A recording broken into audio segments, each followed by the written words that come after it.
We see the three holy kings or righteous kings of Tibet.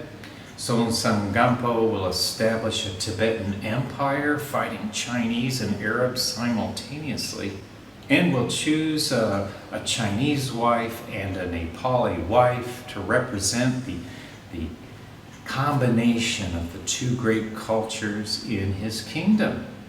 Trisong Detsen succeeds him and is famous for hosting a debate to decide whether the Tibetans will follow the Chinese or the Indians in their form of Buddhism. In the end, the gradualism of the Indian approach is declared the winner through Kamalashila, the Indian proponent, over Hashang Mohoyen from China, who advocated the sudden approach we talked about in our 5th unit.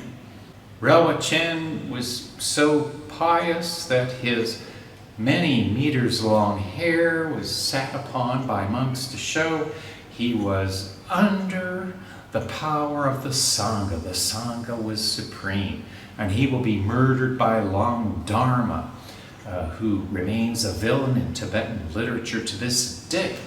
And Long Dharma himself involves a peculiarly tantric story where Lalong Palki Dorji is a yogi meditating in the mountains, hears about Long Dharma as the anti-Buddhist king who wants to restore the traditional Bon religion of Tibet.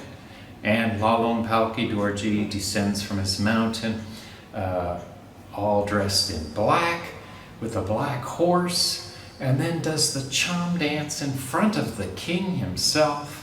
And then the cham dance involves a bow and arrow. And so Lalong Palki Dorji uses a real bow and arrow and aims it right at the king and kills him, and then escapes, turning his black cloak inside out to a white one, washing all the soot off his horse and body until they didn't know who to follow. The black horseman with the black horse was gone. And this is the kind of practice that also we'll see in the tantric ninja practice of Japan.